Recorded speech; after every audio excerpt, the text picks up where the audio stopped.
Students, welcome to my YouTube channel Alok Rohotgi Physics with Concept. Lesson Electric Circuit Session 2. Explain principle of Wheatstone bridge and find out its balancing condition. Wheatstone bridge.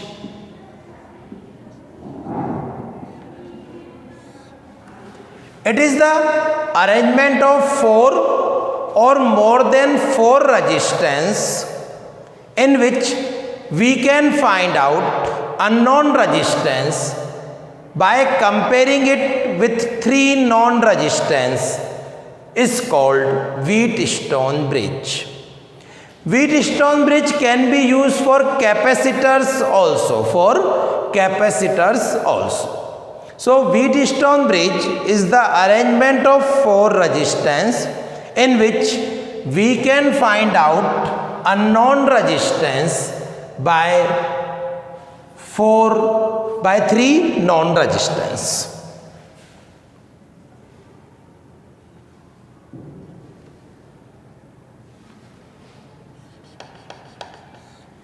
P resistance,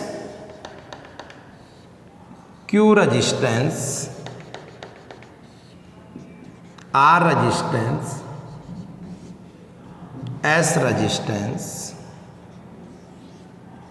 galvanometer,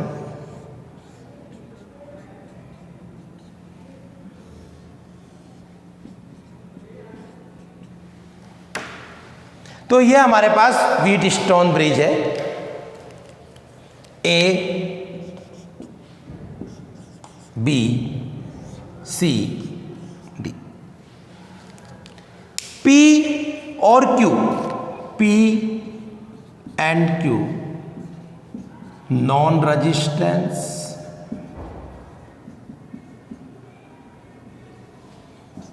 R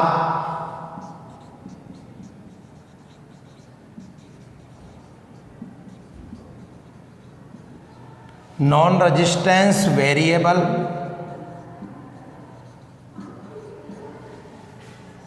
S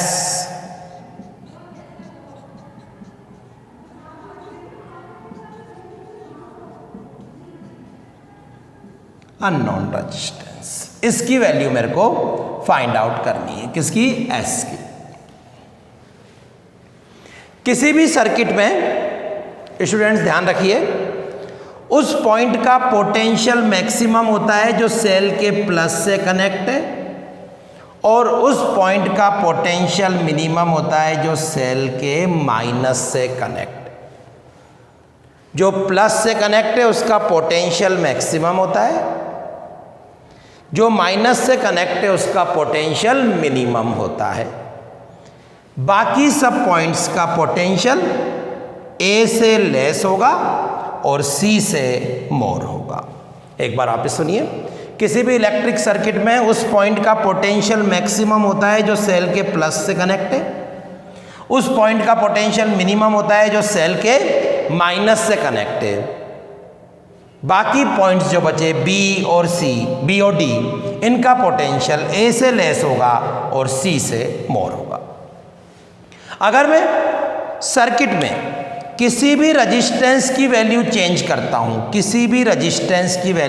करता हूं, तो उन सभी points के potential change होंगे जो cell से connect नहीं है. तो यहां पे मैं देख रहा हूं कि बी और डी सेल से कनेक्ट नहीं है, तो अगर मैं किसी भी वैल्यू रजिस्टेंस की वैल्यू चेंज करता हूं, यहां पे नॉन रजिस्टेंस वेरिएबल है, तो अगर मैं ऐसा करता हूं, ये एरो लगा दिया मतलब वेरिएबल, तो किन किन का पोटेंशियल चेंज होगा? बी का पोटेंशियल चेंज होगा, डी का पोटेंशियल चेंज होगा, लेकिन ए और सी का पोटेंशियल हर समय सेम रहेगा.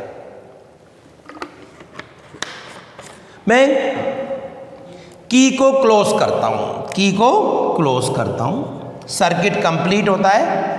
आई एम्पियर की करंट फ्लो होती है. जब सेल के प्लस से आई एम्पियर की करंट है तो माइनस में आई करंट जानी चाहिए.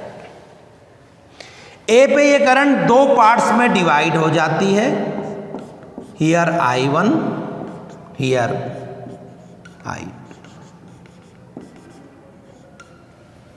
I1 और I2।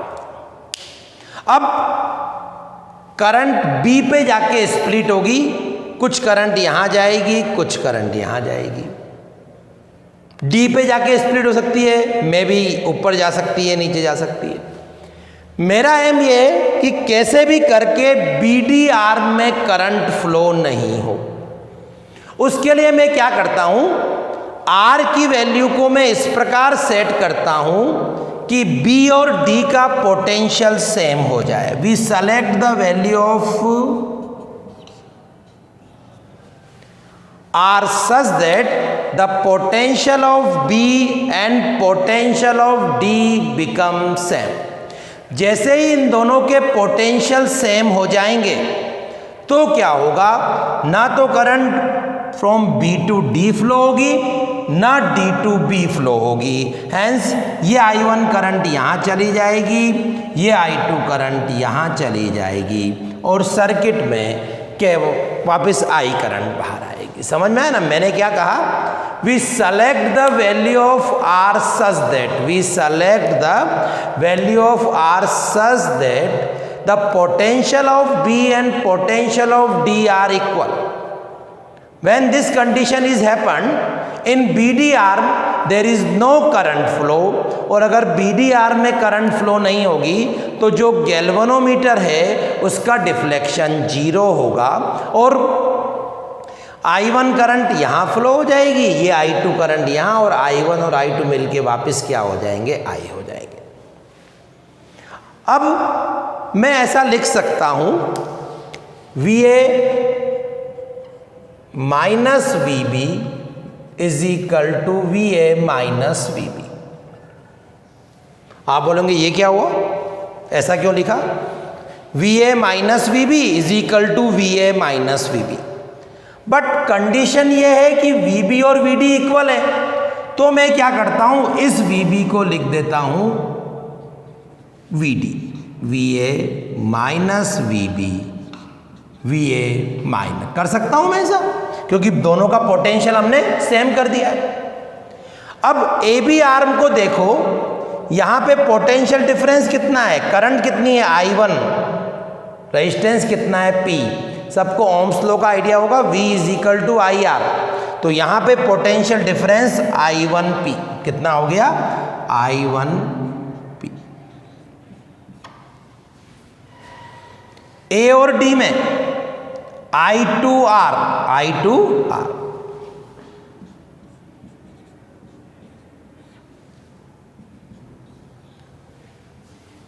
इसी प्रकार मैं लिख सकता हूं VB minus VC,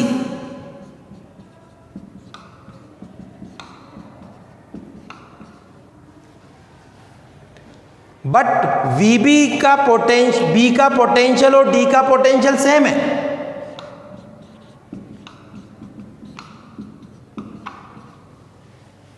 Ohm's law apply कर दो, VB minus VC I1Q, VD minus VC I2S।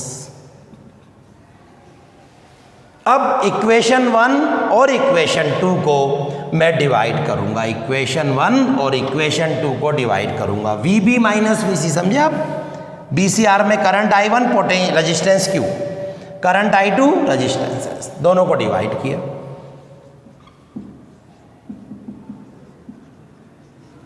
हमको क्या मिला,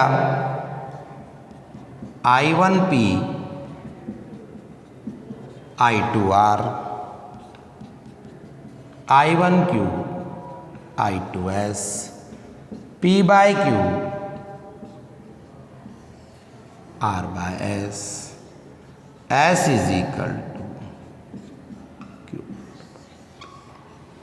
So व्हीटस्टोन ब्रिज से हमने S की वैल्यू फाइंड आउट कर दी। S is equal to QR upon P, S is equal to QR upon P. So we can say Wheatstone bridge is arrangement of 4 resistance in which we can find out unknown resistance by comparing it with 3 known resistance. एक बार और ध्यान रखिएगा, Wheatstone bridge is efficient. Efficient means S की value correct आएगी, more accurate आएगी if चारों resistance का order same हो. ऑर्डर का मतलब समझते हो, P Q R S 10 12 17 29. Order क्या हो गया? टेंस. 107 206 117 392 100 100 100. अगर सभी का ऑर्डर सेम होगा तो result will be same, result will be accurate, result will be accurate. तो ये हमारे पास principle of Wheatstone bridge. How we can find out unknown resistance by comparing 3 known resistance. P and Q are called ratio arm. P या हम कह सकते हैं AB और BC को हम बोलते हैं रेशो R. क्यों? P by Q आ रहा है. AD को कहते हैं, R है ना, non resistance.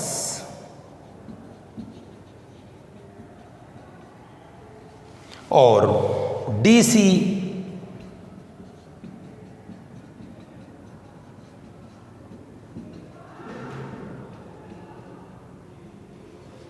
Unknown resistance.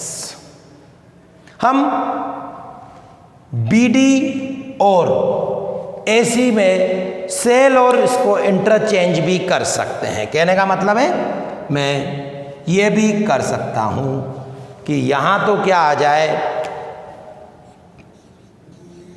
Galvanometer, यहां क्या आ जाए, सेल.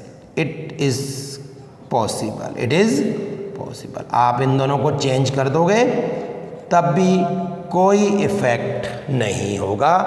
Wheatstone ब्रिज उसी प्रकार से बिहेव करेगा अगर मैं सेल और गैल्वेनोमीटर की पोजीशन को इंटरचेंज करता हूं. सेल और गैल्वेनोमीटर की पोजीशन को इंटरचेंज करता हूं.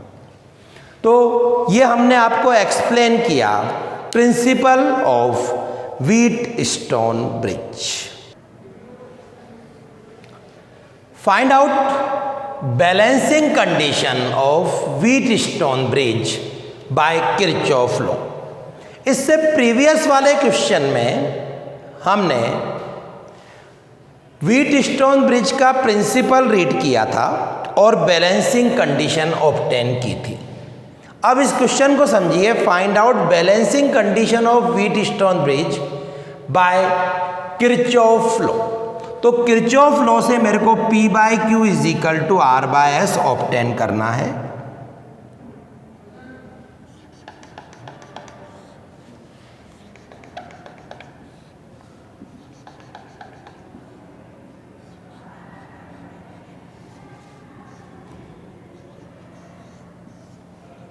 P Q R S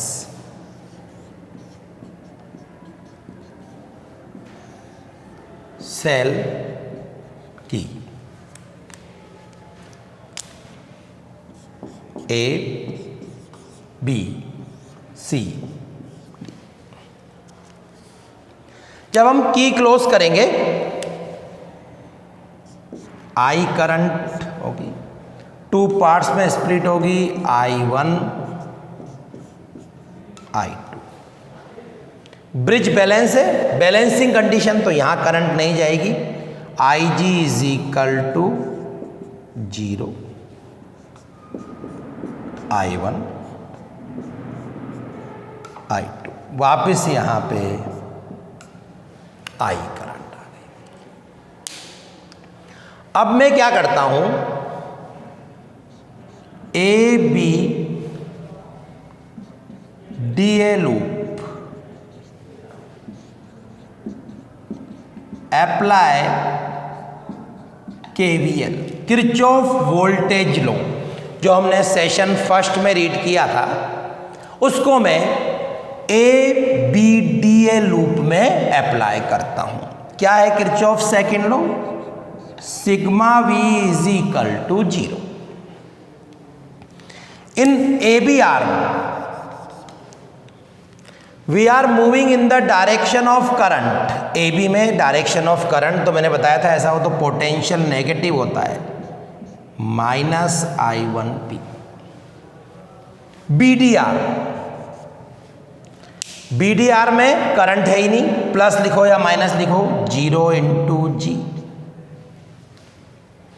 DA हम जा रहे हैं ऊपर की तरफ, करंट आ रही है नीचे की तरफ, तो समझ रहे हो ना, हम कहाँ जा रहे हैं? ऊपर की तरफ, करंट आ रही है नीचे की तरफ, तो plus I2R is equal to 0, I1P is equal to I2R, equation number 1। अब मैं आ रहा हूं सेकेंड लूप में। In BC DB loop apply KVL, sigma V is equal to 0। BC में क्या होगा? We are moving in the direction of current, -I1Q। CD में हम जा रहे हैं यूं, करंट अपोजिट चल रही है, तो पोटेंशियल क्या होगा? Positive I2S। DB में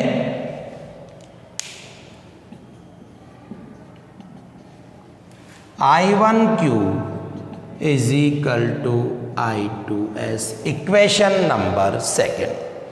तो स्टूडेंट्स, अभी हम व्हीटस्टोन ब्रिज की बैलेंसिंग कंडीशन किरचॉफ लॉ से ऑब्टेन कर रहे हैं।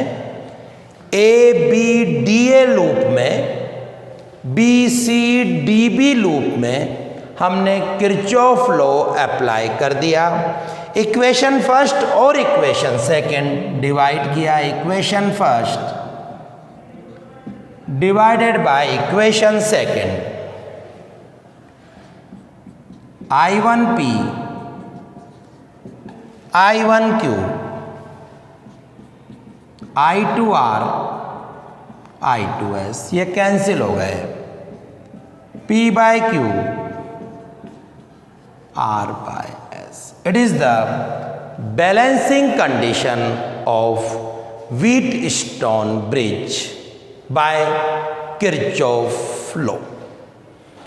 First question principle of Wheatstone bridge, second question जो हमने किया वो व्हीटस्टोन ब्रिज की बैलेंसिंग कंडीशन किरचॉफ लॉ से ऑब्टेन की। नेक्स्ट क्वेश्चन में हम some equivalent circuit of Wheatstone bridge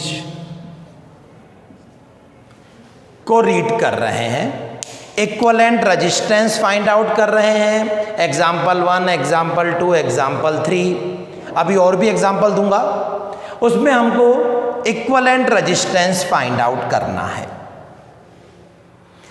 example first, RAC means A और C के बीच इक्विवेलेंट रेजिस्टेंस कितना है? मीन्स 1 2 3 4 5 रेजिस्टेंस को हटाकर मैं क्या एक वैल्यू कनेक्ट करूं सो दैट सर्किट में करंट और वोल्टेज की वैल्यू सेम रहे। यही मतलब होता है इक्विवेलेंट रेजिस्टेंस का। जैसे ही मैंने ये देखा, मैंने पहले व्हीटस्टोन ब्रिज की बैलेंसिंग कंडीशन लगाई, P by Q R by S, R upon R, R upon R, 1 is equal to 1, WSB balance है, WSB बैलेंस है तो BDR में कोई करंट नहीं होगी, no current in BDR। So resistance of BDR is remove. इस resistance को मैं हटा सकता हूं क्योंकि कोई भी करंट इसमें फ्लो नहीं हो रही है। A, C, B, D, R, R, R, R। BD वाला रेजिस्टेंस हट गया। क्यों हट गया? बैलेंस। R और R कितना हो जाएगा? 2R। R और R कितना हो जाएगा? 2R। और मेरे को पता है अगर दो रजिस्टेंस पैरेलल में कनेक्ट हों तो RAC कितना होगा? R1 R2 upon R1 plus R2।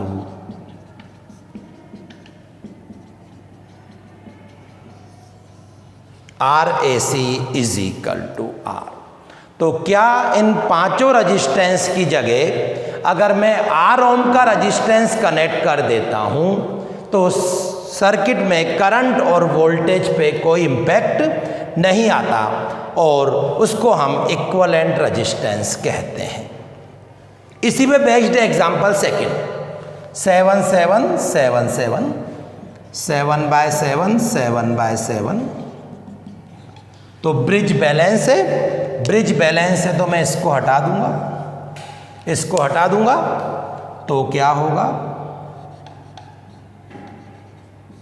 7 7 7 7 7 7 14 7 7 14।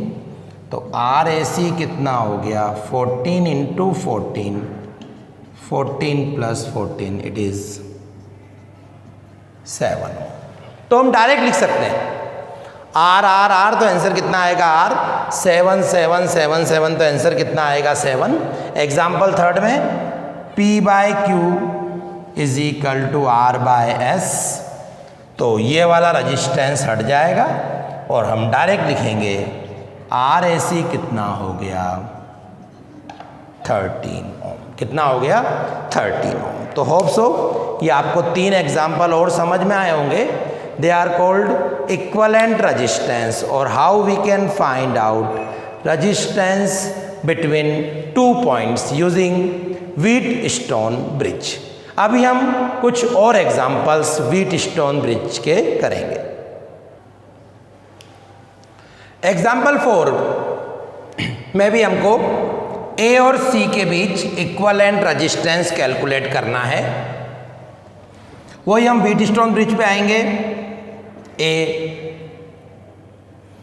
जिन दो पॉइंट के बीच रेजिस्टेंस फाइंड आउट करना है उनको दूर दूर रख दो। B, D। A और B के बीच कितना रेजिस्टेंस है? R। B और C के बीच, अब ये वाला पाथ नहीं देखेंगे, ये देखेंगे डायरेक्ट B और C के। समझ रहे हो ना? यहां D भी आ रहा है। A और D बीच में भी आ रहा है। C और D,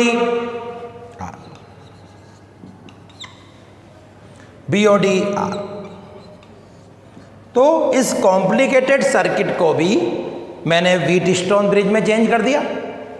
मैंने क्या बताया? A और D के बीच ये मत देखना, ऊपर देखना R।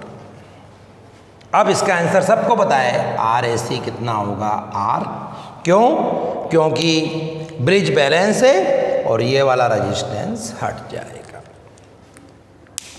एग्जाम्पल 5 में एक रेजिस्टेंस एडिशनल आ गया। तो ये A, E, ये C। पहले A, B, D, E से व्हीटस्टोन बना लो। A और B के बीच R, B और E। ऐसे मत देखना है ना, B और E। यहां देखो, ये मत देखो, B और E। AOD,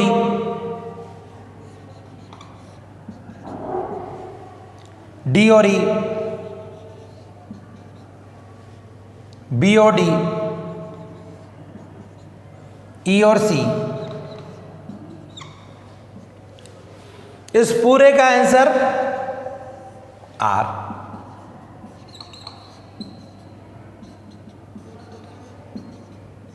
तो RAC कितना हो गया? 2R। समझ में आया? इससे एक रेजिस्टेंस ज्यादा हुआ तो ये पूरा तो बन गया व्हीटस्टोन ब्रिज, और एक और R आ गया, तो R और R कितना हो गया? 2R। अब हम चलते हैं एग्जाम्पल 6 पे। इसको भी हम थोड़ा अलग सर्किट दिख रहा है, इसको भी मैं व्हीटस्टोन ब्रिज से बैलेंस कर फाइंड आउट कर सकता हूँ। रेजिस्टेंस AC, बस जिन दो पॉइंट के बीच रेजिस्टेंस फाइंड आउट करना है उनको एक्सट्रीम लेफ्ट और एक्सट्रीम राइट में रख दो। यहां पे B, यहां पे D, A और B R, B और C R, A और D R, C और D R, B और D R। तो RAC कितना हो जाएगा? R। कौन सा वाला पोर्शन हट जाएगा? ये वाला पोर्शन हट जाएगा, क्योंकि ब्रिज क्या होगा? बैलेंस होगा। तो अभी तक हमने 6 सर्किट देख लिए और हम equivalent find out, resistance find out कर रहे हैं। एग्जाम्पल 4 में हमने इसको व्हीटस्टोन में कन्वर्ट किया, 5 में व्हीटस्टोन में कन्वर्ट किया, 6 में इसको व्हीटस्टोन में कन्वर्ट किया, 7th में देखते हैं क्या होता है। यहाँ 5 रेजिस्टेंस की जगह 6, यहाँ पे भी 6 है, यहाँ पे भी 6 है, तो ये सीरीज में आया था। इसका देखते हैं क्या होगा। ये हमारे पास A, C, B, A और B R, C और D R, A और D के बीच R रेजिस्टेंस, C और D के बीच R, B और D के बीच R। लेकिन अब की बार A और C के बीच भी R है,